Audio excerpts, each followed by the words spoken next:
Día para todos, seguimos en la Parashat Kitizá. Estamos en el capítulo 34, versículo 18. La festividad del pan de Asimo guardarás. Durante un periodo de 7 días comerás pan Asimo, como te he ordenado en la época del mes de la primavera, pues en el mes de la primavera saliste de Mitzrayim. Vamos a explicar por qué precisamente nos trae aquí la Parashá, después de lo que el suceso del pecado del becerro de oro, nos habla de las festividades. Primero que todo, para darle una tikvah, una esperanza obviamente al pueblo de Israel después que habían pecado, pensando que supuestamente Akadosh Baruj Hu los iba a dejar o abandonar, ¿sí? Como pueblo elegido. Entonces Akadosh Baruj Hu les trae aquí como una tikvah, no. Obviamente que no, sino que no se preocupen que incluso que cuando ustedes entren van a tener que cumplir la festividad del pan de Nacimo y todas las demás festividades. Segundo, que es más una explicación mucho más a fondo, porque las festividades vienen a ser también tikkun, corrección a lo que tiene que ver con el becerro de oro, ya que el becerro de oro venía,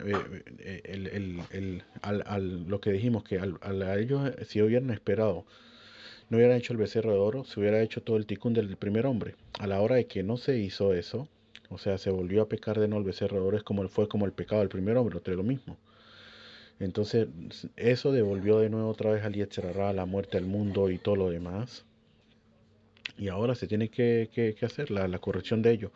Y la corrección de ello vamos a ver más adelante con referente al Shabbat, vamos a ver ahorita de frente con las festividades también. Lo dijimos en el Parashat de Mishpatim, puede ser que lo dijimos, no me acuerdo muy bien, donde dice Tahokli Shalosh Peamim Beshana. Y van a festejar 3 veces al año. La palabra Tahok está escrito sin la palabra Vaf, Tahok, o sea, Taf, Het y Gimel, pero se está escrita sin la Vaf, pero se pronuncia con la Vaf. Y al tener esas tres palabras, la Taf, la Het y la Gimel, viene a hablar de lo que fue el árbol del conocimiento, que dicen, hay tres opiniones en el Talmud, en la página 40, en Maseret Brajot, la página 70 también del Tratado de Sanedrín, donde dice que Rabbi Meir dice que era Geffen. Geffen quiere decir uvas. Rabbi Uda dice que era Gita, Gita quiere decir trigo. Y Rabbi Nehemia que dice que era Teena. Teena es higos. Los comentaristas hablan obviamente que todo esto estaba en el mismo árbol. Entonces, si vemos por ejemplo el Rashetevot, las primeras ciclas de estos 13 frutos, vamos a ver que tienen que ver con las festividades. Primero que todo, la Taf de Teena tiene que ver con la Taf de Tajoko. Después la Het es Gita y la Gimel es Geffen. Ahí vemos que Tajok y también las primeras ciclas de Teena, Gita y Geffen son lo mismo. Ahora vamos a ver también lo que tiene que ver, por ejemplo, con referente a la Sefirot. También la Taf representa la Tiferet, la Het representa el Geset, la misericordia, Tiferet es gloria, y la Gimel representa la Geburot, el rigor o el juicio. Ahí vemos que al haber hecho este pecado, también ellos, el primer hombre, hizo daño en estas esfirot, que tiene que ver con lo que comió físicamente, que tiene obviamente una raíz espiritual. Es muy importante saberlo. Por eso los tres patriarcas que le hicieron una corrección muy grande al primer hombre, también ellos, por ejemplo, Abraham, que representa el Geset, Yitzhak representa la Geburah y Jacob, que representa la Tiferet. Muy importante saberlo. Y aquí tenemos bastante lo que tiene que ver con todo lo que se tiene que hacer para corregir lo que se hizo. Vamos a ver el mes de la primavera, es decir, el mes de las primicias, cuando el producto de la tierra hace surgir sus primicias al madurarse. ¿Sí? Aquí vemos que es muy importante porque con la festividad del pan de Asimo, que es el pan de Pesaj, se habla sobre que tiene que hacerse en la época de la primavera. De aquí vemos que el calendario solar se tiene que tomar en cuenta, mientras que también se toma en cuenta el lunar. Pero te tiene que tomar en cuenta también el solar para que el pan de Asimo, la festividad de Pesaj, caiga en la primavera. Aquí vemos que en la Torah lo llama festividad de pan de Asimo, mientras que nosotros lo llamamos la festividad de Pesaj. ¿Pesaj por qué? Porque Akadosh Baruj Hu dice Pasaj a la Batim Shel Israel. Cuando iba matando los primogénitos, Akadosh Baruj Hu saltó las casas de los israelíes. Eso significa Pesaj, que saltó. Eh, o que saltó también habla sobre que saltó los 400, no fueron en verdad 400 años, sino 210, saltó todos los años, pues gracias a los patriarcas y a las matriarcas, también hay de eso, también explicaciones sobre eso. Pero en la Torah lo llama el pan de Asimo, ¿por qué? Porque Akadosh Baruj Hu mira la grandeza de Israel. Fíjate que Israel salieron rápido, incluso que el pan no se hizo pan, no se fermentó, y salieron rápido y con eso solamente hicieron pan de asimo y con eso comieron solamente pan de asimo con tal y salir y cumplir mi mitzvah. Entonces la Torah busca y dice la grandeza de Israel y por eso se llama pan de asimo. Nosotros lo llamamos festividad de Pesa porque nosotros vemos la grandeza de Akadosh Baruj Hu, de lo que él hizo, de que se pasó las casas y todo lo que dijimos anteriormente. Entonces es muy importante porque aquí se ve uno ve la Maalá, o sea, la grandeza del otro. Uno ve el de Israel y el otro ve el de Seguimos. Todo el que primero abra matriz mío es, así como de todo ganado que para machos, como de todo tu ganado que para machos, el primero que abra matriz de ganado o de ovejas. Dice aquí todo el primero que abra matriz entre los seres humanos. Porque es muy importante, por lo que como Akadosh Baruj Hu mató a los primogénitos de, de los Mitzrim, pero no de Israel. Entonces como si pasaran a ser de él. Otra es por lo que el Yetzer Hara también acusa a la persona con el primer hijo. Si tiene transgresiones en sus manos, le dice, ¿para qué le vas a dar un hijo? Fíjate cómo se comporta, cómo hace, que no sé qué, no se lo merece. Kadosh Baruj Hu dice, no, ese no es hijo de él, ese es hijo mío. Por lo tanto, no puedes acusarlo ni nada por el estilo. Por eso Kadosh Baruj Hu nos dice que lo tenemos que hay que hacerle pidión, o sea, redimirlo. Seguimos. Así como todo tu ganado que para machos. Esta frase significa y de todo tu ganado para machos entre los que abra la matriz de vaca u oveja. Es decir, cuyo macho abra la matriz primero. Que abra la matriz, este término tiene el significado de abrir. O sea que él mismo tiene que abrir la matriz, muy importante, y que no haya sido por una cesárea, por ejemplo. Porque si una cesárea, entonces está excepto también en el hijo. Si el primer hijo nació por cesárea, también está excepto de redimirlo también.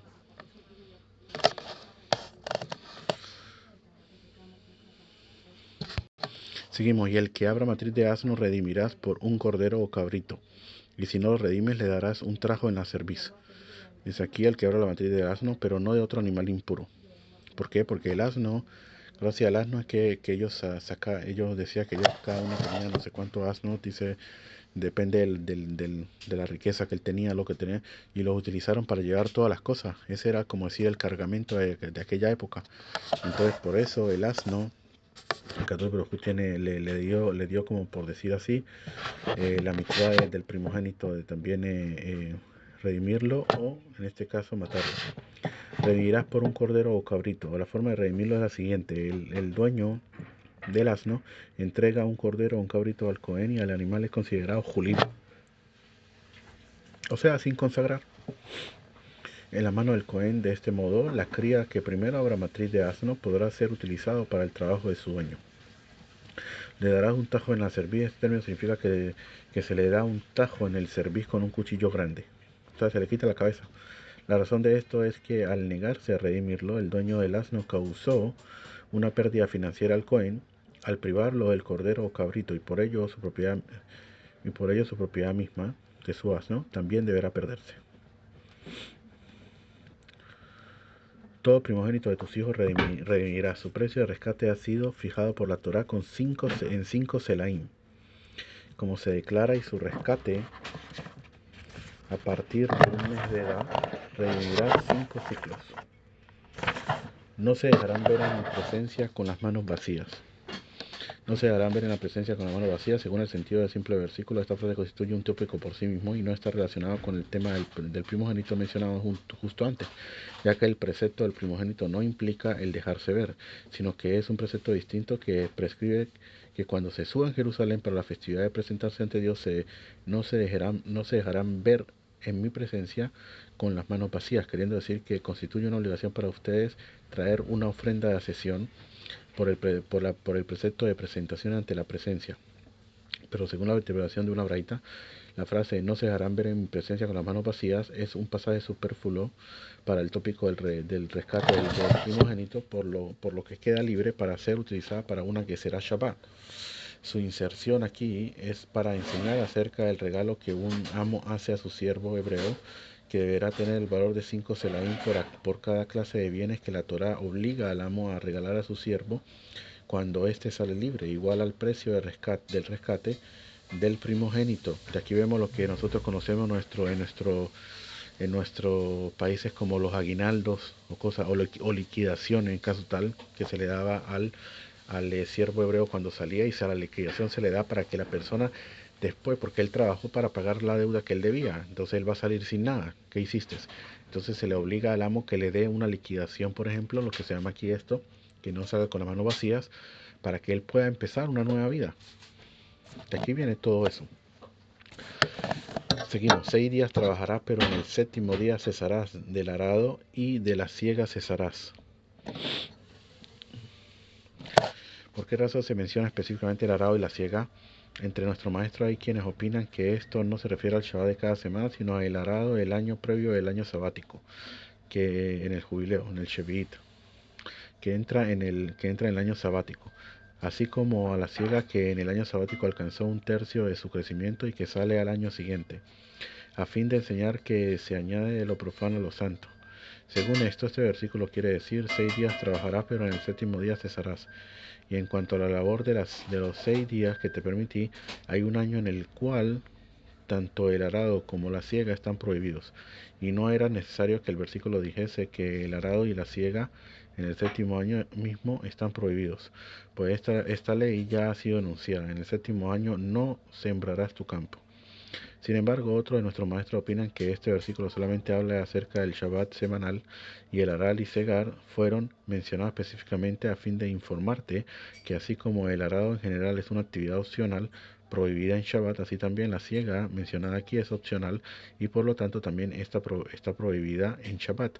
Esto excluye la cosecha del Homer, que es obligatoria y por lo tanto tiene precedencia sobre el Shabbat, que era la cosecha del Homer que se hacía para eh, santificar el Homer. ¿Sí? Se cortaba del nuevo Homer.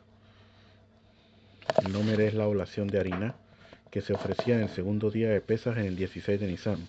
Esta ofrenda es obligatoria, debiendo ser cosechada la noche antes de ser ofrecida. Por ello, si el día que es ofrecida cae en Shabbat, a pesar que en general toda cosecha está prohibida en este día, el Homer debe ser cosechado el viernes en la noche para ser ofrecida al día siguiente. ¿Sí? Porque es una ofrenda no personal, no usa la persona, sino del tzibur, de todo el público, y por lo tanto se puede hacer en Shabbat. ¿Y qué hace esto? Esto hace que permite comer la nueva cosecha. Por eso se hacía después de Pesaj. Porque en Pesaj, como trae el tratado de Rosh Hashanah en la página 16, dice que en Pesaj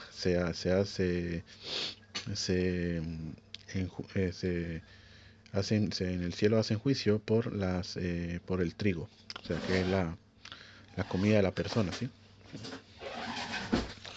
Entonces dice: hará la festividad de las semanas con las primicias de la siega del trigo, así como la festividad de la recolección de la vuelta del año. Esta es la festividad de Shavuot, es llamada así porque en ella aportas al templo la oblación de los 2 panes hechos de trigo, que se llevaban allí con 12, se llevaban los 2 panes, y también se llevaban 2 animales, 2 corderos, y y se sacrificaban las dos. Las primicias de la ofrenda de los 2 panes llamadas las primicias porque es la primera oblación aportada al templo de la nueva siega del trigo de ese año. Pues la oblación del Homer aportada en Pesaj era de la siega de cebada. Por eso dicen, fíjate, en Pesaj es de cebada, pero en Shavuot no es de cebada, sino de trigo. Cebada es de por sí la cebada. ¿Quién come la cebada? Nomás los animales. El trigo es más del hombre. Por el sudor de tu frente comerás el trigo, que es una comida más de la que pertenece al ser humano. Entonces dicen los comentaristas, dicen algo muy interesante. En Pesaj, como todavía no recibió la Torah, ¿sí? Porque en Pesaj no se recibió la Torah todavía, entonces come cebadas como un animal. Eso es lo que es cuando una persona no tiene Torah.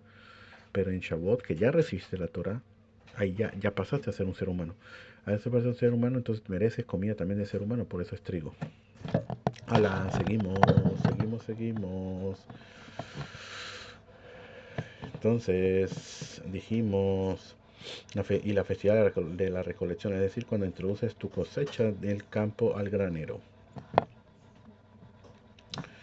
A la vuelta del año, la festividad de Sukkot es definida así porque ocurre cuando el año vuelve a comenzar un nuevo ciclo al principio del año siguiente. Vuelta significa ciclo. Seguimos, 3 veces al año se dejarán ver todos tus varones delante del Señor, el eterno Dios de Israel. Todos tus varones, es decir, todos los varones que hay en ti. Hay muchos preceptos en la Torah que fueron anunciados una vez y luego fueron repetidos, en algunos casos hasta 3 y 4 veces. La razón de ello es para sentenciar y castigar al transgresor por el número de preceptos prohibitivos que contienen y por el número de preceptos prescriptivos que contienen. Sí, seguimos.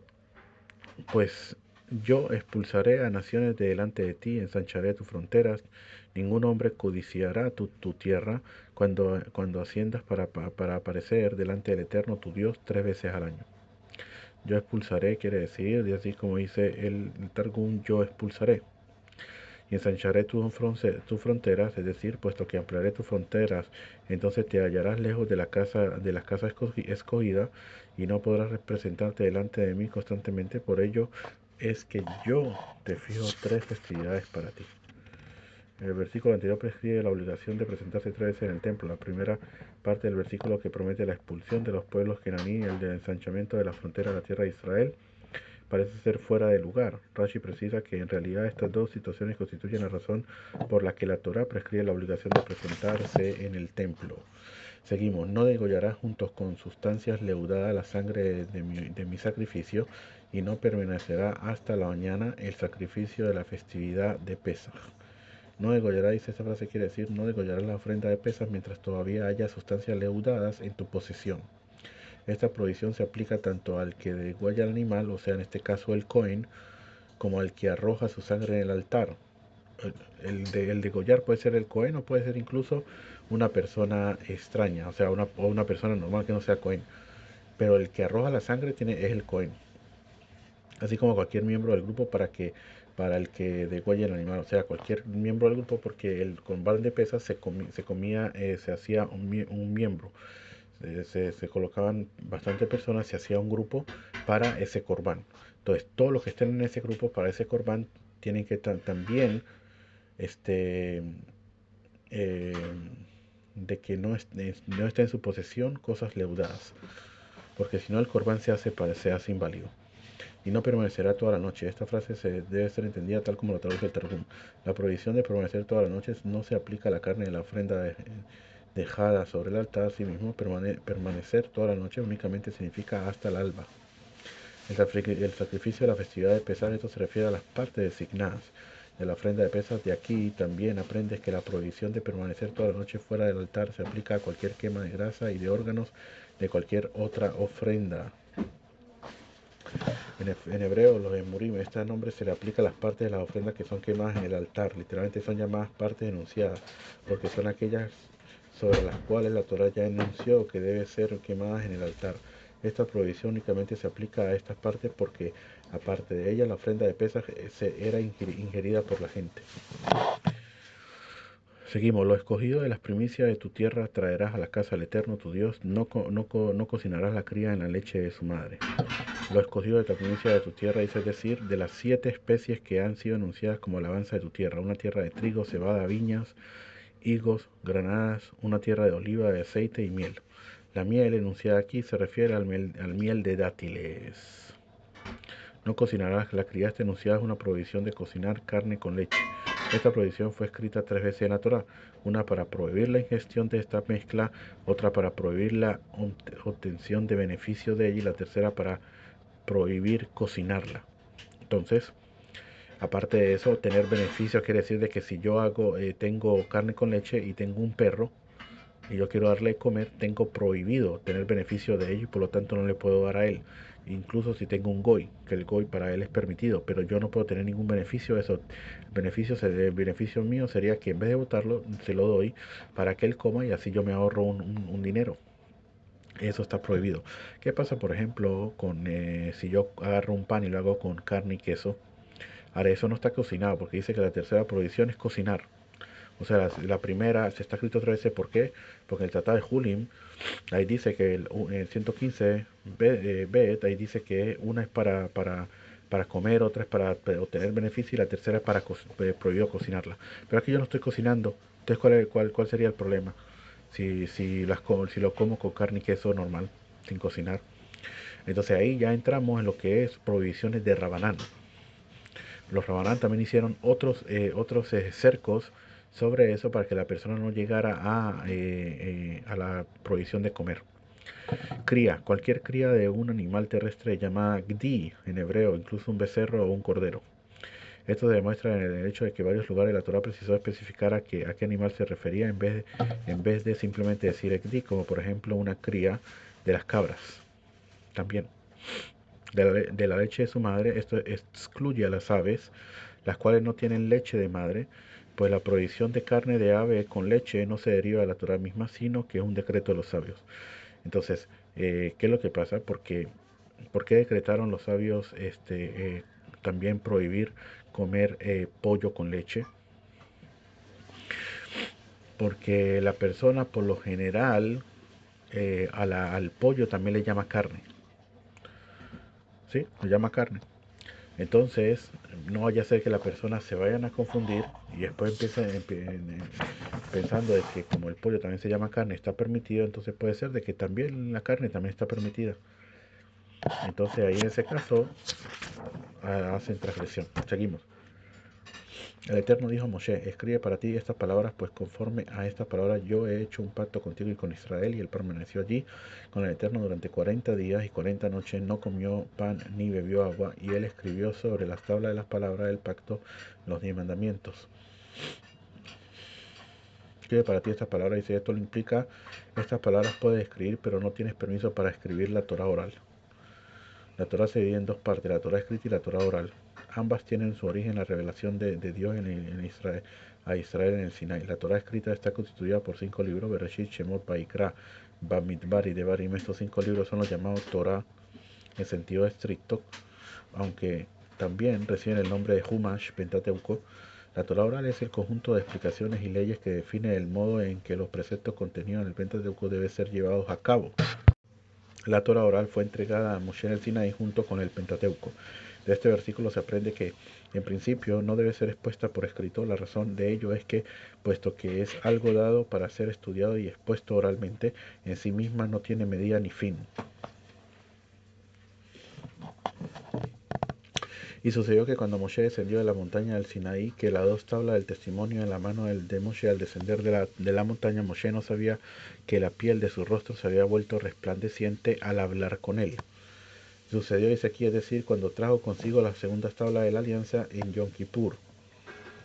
¿Qué? Dice Moshe, esto consiste, dice Moshe en total subió a la montaña para hablar con Dios durante 120 días. Este periodo de tiempo que es dividido en tres partes. La primera fue el ascenso inicial, cuando subió a recibir las primeras tablas de la alianza. Este periodo concluyó el 17 de Tamuz, cuando Moshe descendió y rompió las tablas. Durante la segunda parte del periodo comenzó el día siguiente hasta para suplicar misericordia por Dios. Este periodo concluyó en el Ul, primero el Ul, y después subió otra vez de nuevo para recibir las segundas tablas y regresó de nuevo el 10 de Tishrei. Luego de esto Moshe ascendió por tercera vez, que esa es la tercera vez que le ascendió, y regresó en Yom Kippur el 10, después de 40 días. Se había vuelto resplandeciente, dice aquí en Rashi, dice, se llama Karnain, o sea, cuernos, ya que la luz que irradiaba del rostro de Moshe se proyectaba como un cuerno. Y, y, y de qué obtuvo Moshe el mérito de poseer los rayos de esplendor. Al respecto, nuestro maestro dijeron que de la cueva donde se ocultó cuando la presencia divina pasó junto a él, ya que el santo bendito es, había puesto su mano sobre el rostro de Moshe, como se declara, y te cubriré con la palma de mi mano. Hay otros que dicen también de que había la cantidad completa de Dios, de tinta, para copiar toda la Torah completa, pero como en la Parashat Vaikra, y llamó a Hashem a Moshe, él no quería escribir la Aleph de que dice que llamó, sino quería dejarlo así, Vaikar, sino como de repente se chocó con Moshe. Él no quería acreditarse que supuestamente Hashem lo llama. Entonces no quería colocar la Aleph y Hashem le dijo que tenía que colocarla. Al final él colocó la Aleph, pero la colocó pequeña. Aleph se irá, vino grande. Dice lo que le quedó de la tinta a Kadosh Baruj Hu, por haber hecho eso, Kilu, por decirlo así, agarró y se la lanzó al rostro de Moshe. Y esa tinta es lo que hizo que le irradiara el rostro. Entonces, por otra parte, también quisieron hablar también los comentaristas de que, fíjate que precisamente, especialmente él subió 40 días para estudiar la Torah oral. Dice que precisamente cuando la persona estudia la Torah oral, que es la más difícil, todas las explicaciones de las leyes y todos sus derivados y todos los detalles y todo lo que hay, es cuando la persona obtiene ese resplandor en su rostro. Seguimos, Aarón y todos los hijos de Israel vieron a Moshe, y aquí que la piel de su rostro resplandecía, y tuvieron miedo de acercarse a él. Dice Rashi, ven y mira qué tan grande es el poder de la transgresión. Pues antes de que los israelitas extendieran sus manos para pecar, ¿qué es lo que la Torah dice? Y la apariencia de la gloria del Eterno era como un fuego devorador en la cima de la montaña ante los ojos de los hijos de Israel. Y en esta ocasión, y en esta ocasión, y en esa ocasión no ni tuvieron miedo ni se estremecieron, o estaban en un nivel muy alto, pero desde que hicieron el becerro de oro, incluso delante de los rayos del esplendor de Moshe, retrocedían y se estremecían. Hoy va, hoy. A la Moshe lo llamó, y Aarón y todos los príncipes de la asamblea volvieron a él. Los príncipes de la asamblea, esta expresión es equivalente al significado líderes de la asamblea. Y Moshe les hablaba, o sea, el mensaje del omnipresente. ¿Okay? Y después de ellos se acercaban todos los hijos de Israel, y él le encomendaba todo lo que el Eterno había hablado con él en la montaña del Sinaí. Y cuando Moshe terminaba de hablar con ellos, se ponía una máscara sobre su rostro. Dice después que Moshe había enseñado a los ancianos, repetía y enseñaba lo mismo en la nueva sección o ley a todo Israel. Al respecto, nuestro maestro ha enseñado en una braita cuál era el orden de la enseñanza que Moshe seguía al enseñar a Israel. Primero Moshe aprendía un tópico de la boca del omnipresente, luego entraba Aarón y Moshe le enseñaba su capítulo, es decir, el tópico. Aarón se retiraba de frente de Moshe y se sentaba a su izquierda, luego entraban los hijos de Aarón y Moshe les enseñaba su capítulo. Ellos se retiraban de enfrente de Moshe, y Elazar se sentaba a la derecha de Moshe y Tamar a la izquierda de Aarón. Luego entraban los ancianos y Moshe les enseñaba su capítulo. Los ancianos se retiraban de enfrente de Moshe y se sentaban a los lados. Finalmente entraban todo el pueblo y Moshe les enseñaba su capítulo. De este modo todo el pueblo había recibido una lección sobre este tópico en particular, los ancianos 2, los hijos de Aarón 3 y Aarón mismo 4. como se declara en el Tratado de Eruvin. De aquí se dice también que cuando la persona va a dar una lección, va a enseñar algo, tiene que repasar mínimo 4 veces. De aquí se aprende. No decir las cosas por decirlas. Así por así, porque puede ser de que de repente no le salga bien, se equivoque, diga algo que no es. Por lo tanto, regresar sobre lo que él va a decir mínimo 4 veces. Ponía una máscara sobre su rostro, dice aquí, se entendía que se cubría el rostro. ¿Sí?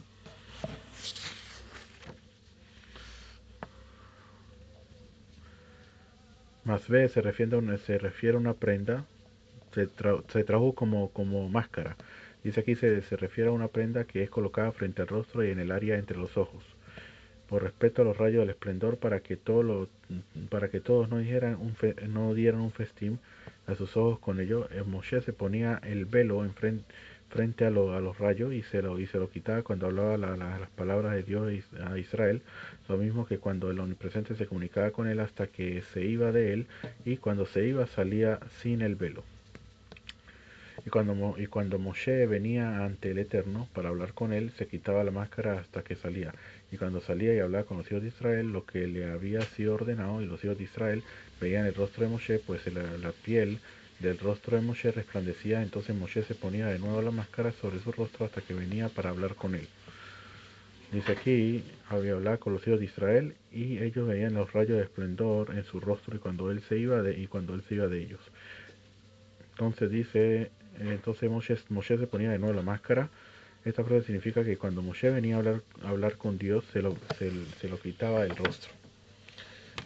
Y con esto pues terminamos lo que es la parashá de Kitizá, para empezar la parashá de Vayakhel. Que tengamos buen día. Me